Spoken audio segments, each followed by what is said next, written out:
A Long Walk to Water by Linda Sue Park, Chapter 9, Southern Sudan, 2008. Naya's family had been back in the village for several months the day the visitors came. In fact, it was nearly time to leave for the camp again. As the jeep drove up, most of the children ran to meet it. Shy about meeting strangers, Naya hung back. Two men emerged from the jeep. They spoke to the biggest boys, including Naya's brother, Depp, who led them to the home of the village's chief, his and Naya's uncle. The chief came out of the house to greet the visitors. They sat in the shade of the house with some of the other village men and drank tea together and talked for a while. "What are they talking about?" Naya asked Depp. "Something about water," Depp replied. "Water?" The nearest water was the pond, of course, half a morning's walk away. Anyone could have told them that. Southern Sudan, 1985. Salva had never seen anything like the desert. Around his village, Lunarik, enough grass and shrubs grew to feed the grazing cattle. There were even trees. But here in the desert, nothing green could survive except tiny evergreen acacia bushes, which somehow endured the long winter months with almost no water. Uncle said it would take 3 days to cross the Akobo. Salva's shoes stood no chance against the hot, stony desert ground.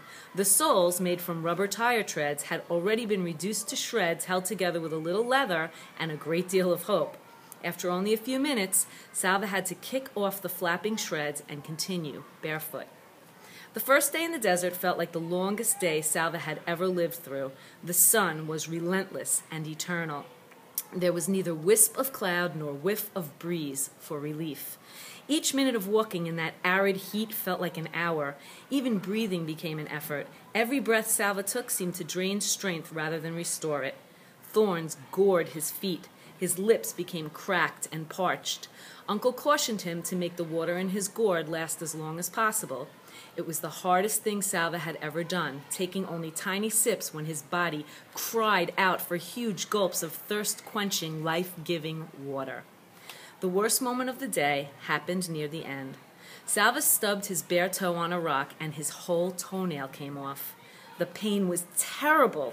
Salva tried to bite his lip, but the awfulness of that never-ending day was too much for him. He lowered his head, and the tears began to flow. Soon, he was crying so hard that he could barely get his breath. He could not think, he could barely see. He had to slow down, and for the first time on the long journey, he began to lag behind the group. Stumbling about blindly, he did not notice the group drawing farther and farther ahead of him. As if by magic, Uncle was suddenly at his side. "Salva, Mawain Dutarik," he said, using Salva's full name loud and clear. Salva lifted his head, the sobs interrupted by surprise. "Do you see that group of bushes?" Uncle said, pointing. "You need only to walk as far as those bushes. Can you do that, Salva Mawain Dutarik?" Salva wiped his eyes with the back of his hand. He could see the bushes. They did not look too far away. Uncle reached into his bag. He took out a tamarind and handed it to Salva. Chewing on the sour, juicy fruit made Salva feel a little better.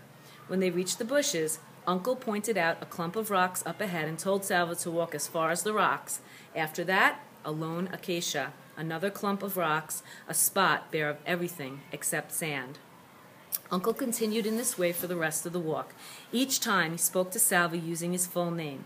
Each time Salva would think of his family and his village, and he was somehow able to keep his wounded feet moving forward, one painful step at a time. At last the sun was reluctantly forced from the sky. A blessing of darkness fell across the desert, and it was time to rest.